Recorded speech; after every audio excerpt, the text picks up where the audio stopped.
Try your best, okay, using your body language.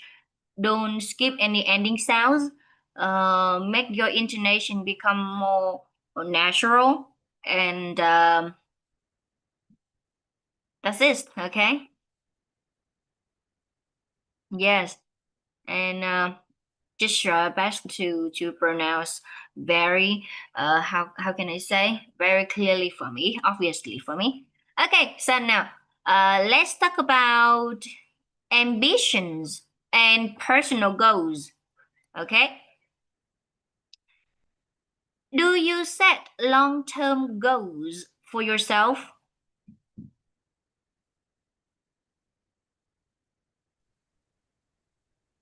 Honestly, I guess yes. I think that I set long-term goals for myself, like as a student in a math honors class at one of the top school in Hanoi, and someone like preparing for a major like university entrance test and the IELTS test. I feel that having like a clear long-term goal would like give me a strong sense of direction. So for instance, like I aim to achieve a high IELTS band score out, so which motivates me to stay disciplined and try to like manage my time more effectively every day. So without long-term goals, I think that I would like easily get distracted or lose motivation, especially when my schedule is very tight. Okay. What motivates you to achieve your goals? Hmm. What really motivates me to achieve my goals is my desire to create better opportunities for myself in the future. Like I as a student who is aiming for a high IELTS band, I know that these results can open the door for me to like study abroad or get into top universities. So that long-term vision is the thing that keeps me focused, even when I feel very exhausted or overwhelmed by my schedule. Okay. Have your goals changed over years?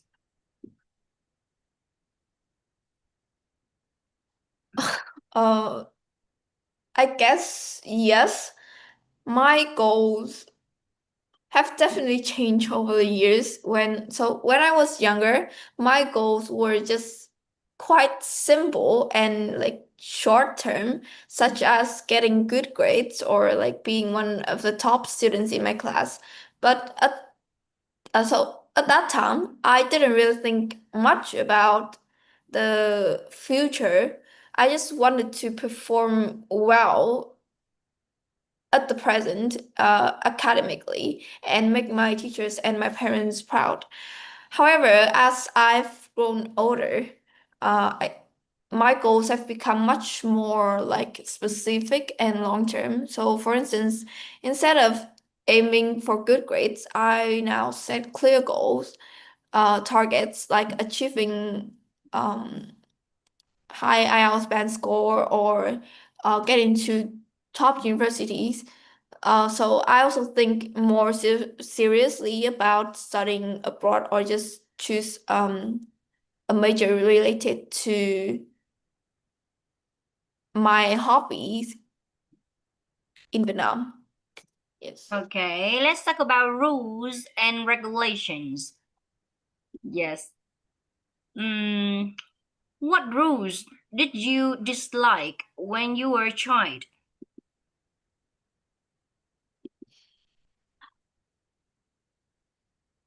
Let me think. So when I was young, I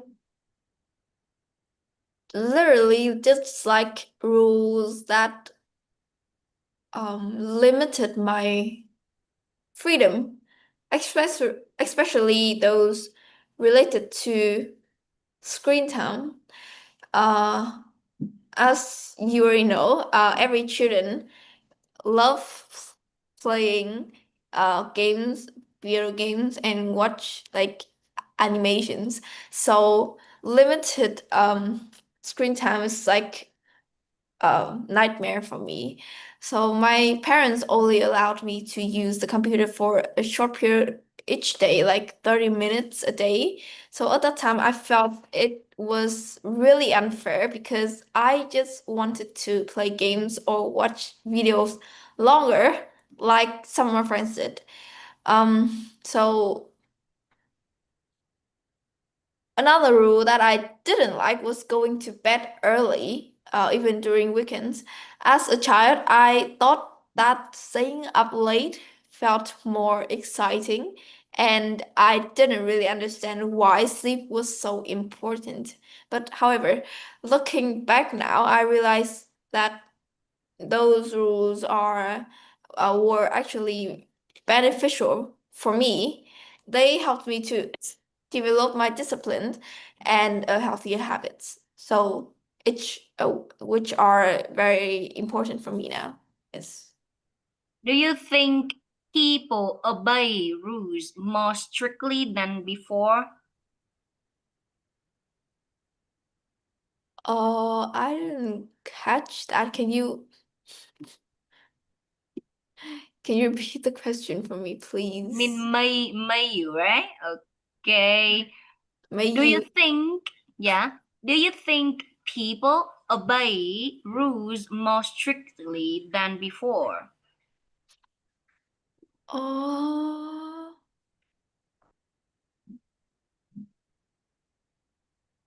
it depends actually. So like I guess that for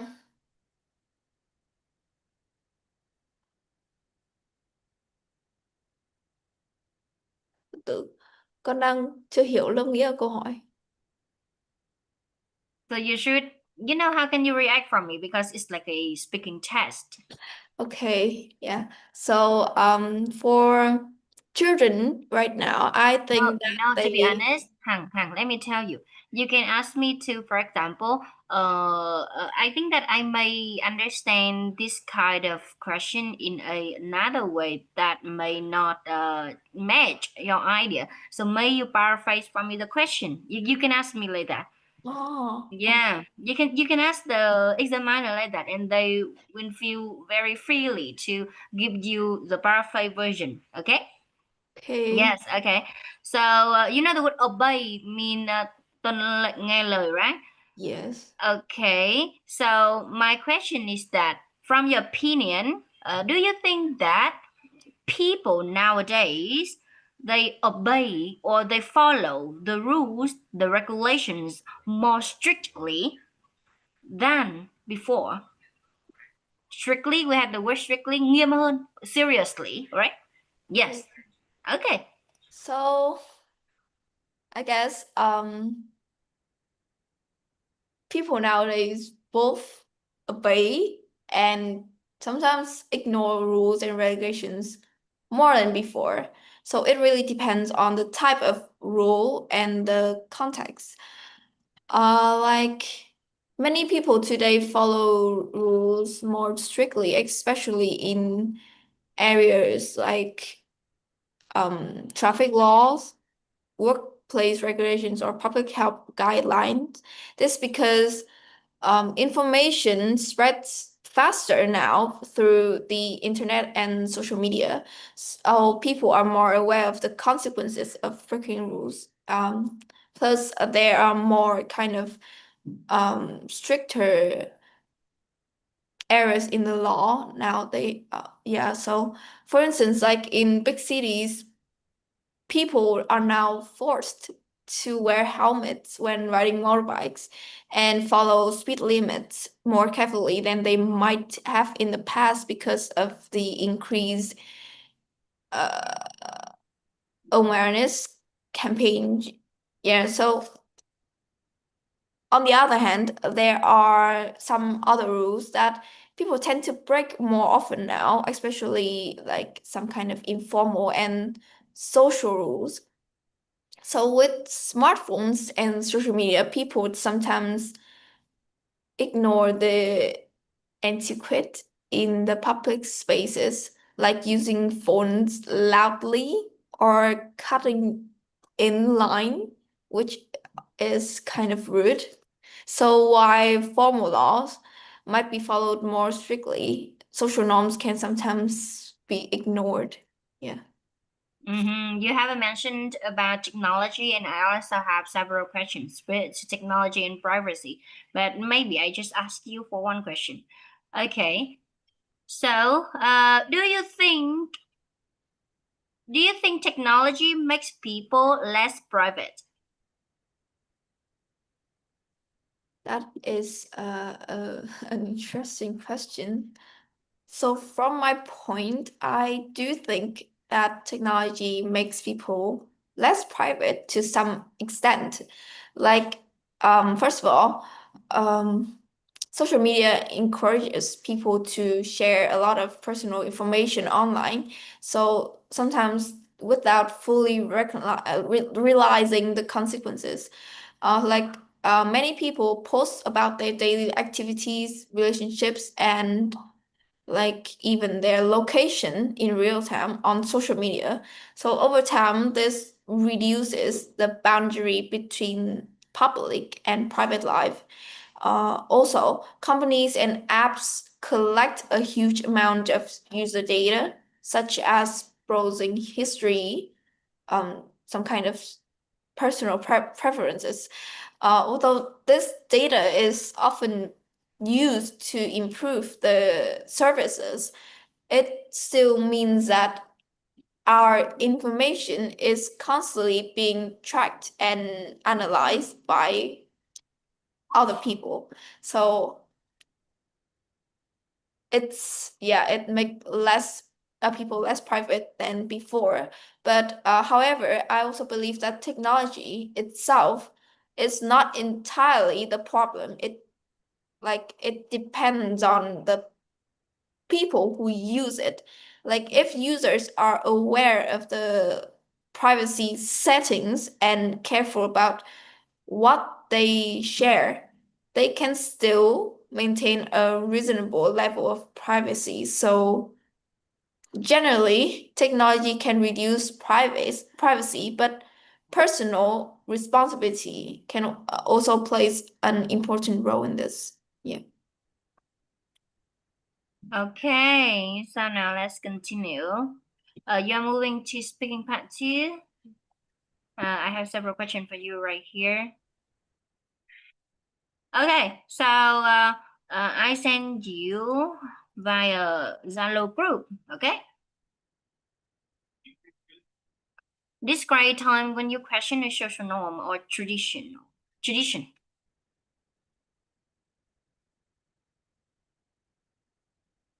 You saw my question?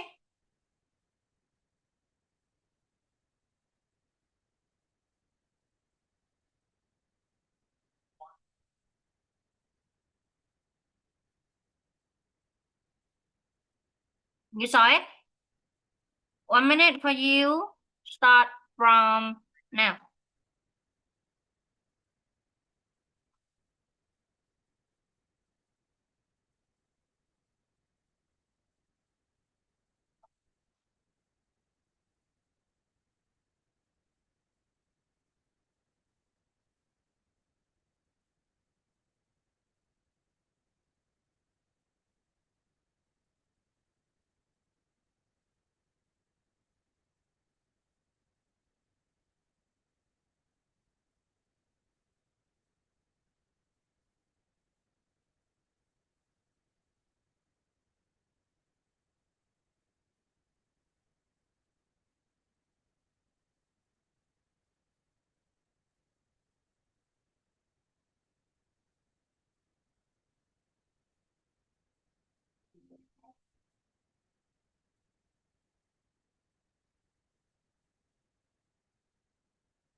Ready, okay.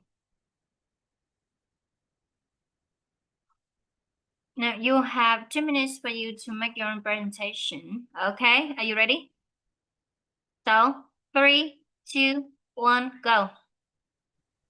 So I like to talk about a time when I questioned the social norm that students in my school should only focus on studying and avoid part-time jobs or like extracurricular projects. So in my school, especially because it's a gifted high school, there is a common belief that academic performance should be the top priority. So many parents, even teachers, think that students should devote all of their time to preparing for exams, competitions, and or some kind of test. They think that follow this norm because they believe that high scores would guarantee better university opportunities and a more kind of stable future. Yeah, however, I started to question this idea when I realized that constantly studying without exploring other experiences made me feel mentally exhausted. As someone who has a big academic goal, like get into top university and achieve a high IELTS score, I understand that I understand the importance of studying, but I also believe that soft skills and real world experiences are equally valuable. Like for instance, I once considered joining a online project that related to education, but some people told me that it would distance me from my studies, distract me from Thank my studies. you. Time's up already. Okay. How many sentences left? When do you are you going to speak out? In your opinion, I'm not sure.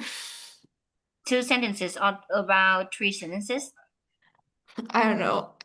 So I made this whole story up, so I just talked that on the flow of it. Okay, it's lovely to hear that. Okay, so now let's move on to speaking part 3. Why do societies create traditions?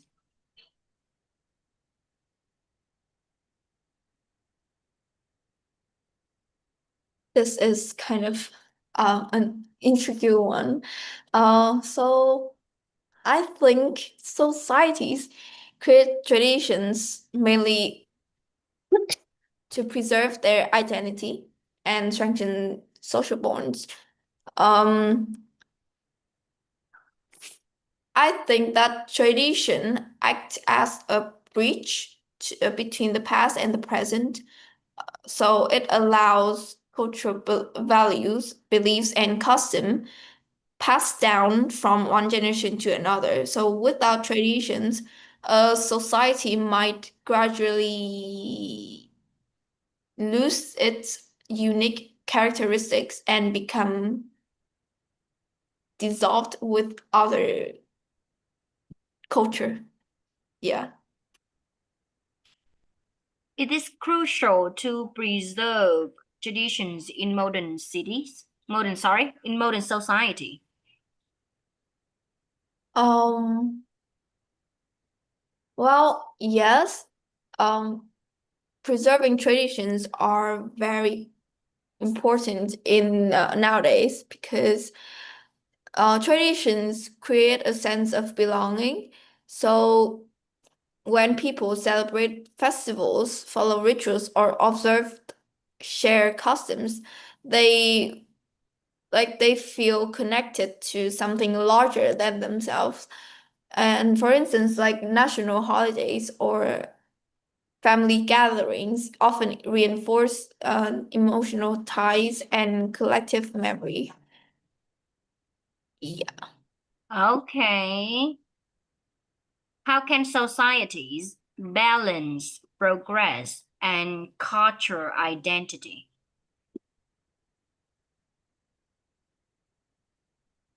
Hmm.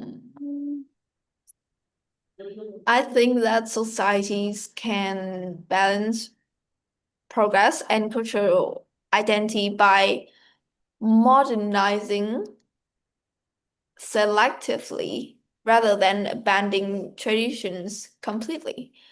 In other words, development does not necessarily mean replacing old values.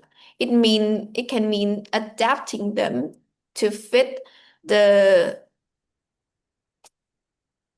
the modern days world. So for instance, more many countries digit like um ch change some traditional art forms to digital or like promote cultural festivals through social media. This helps them to embrace technology while still preserving their heritage. Okay, and the last question for you. Can traditions limit individual freedom?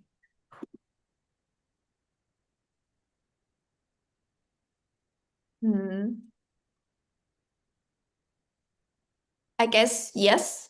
I believe that traditions can limit individual freedom, but it really depends on how rigidly that they are enforced.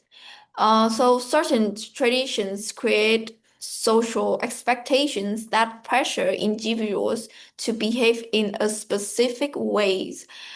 So in some societies, people are expected to choose particular careers, marry at a certain age, or follow strict gender roles in the community. So when these norms are treated as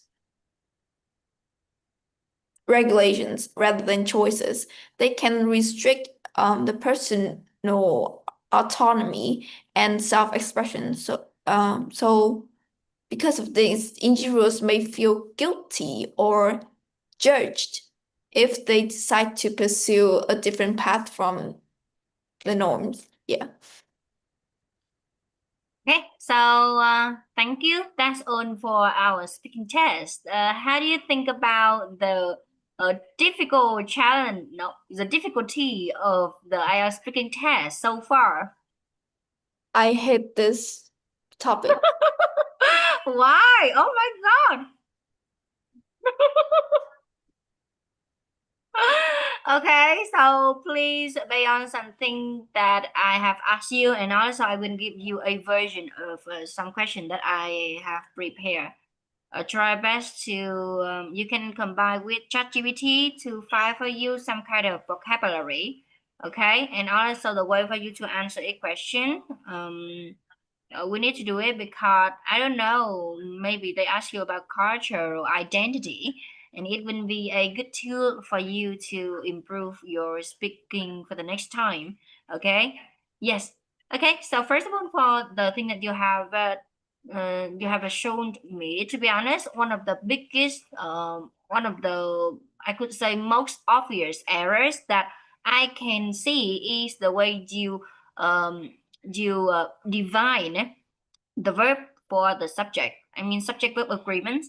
Sometimes you use the subject with the singular noun, something like that, but you divide the verb with the plural nouns. Okay, yes. So I can see that if, for example, for speaking part one and part three, when I ask you around 15 questions in total, you will get the error in around 5 or 6 questions, something like that. So just improve it again because maybe today I just asked you as a speaking test that I do not tell you that you should prepare in advance or something like that. And then with quite challenging topic like that, you feel a little bit challenging for you, right? Or struggling to complete all of the questions. So you can base on the thing that I have asked you today, okay? And then find more for your ideas. Do you have any questions? Okay, I will tell you about the result. Okay, thank you.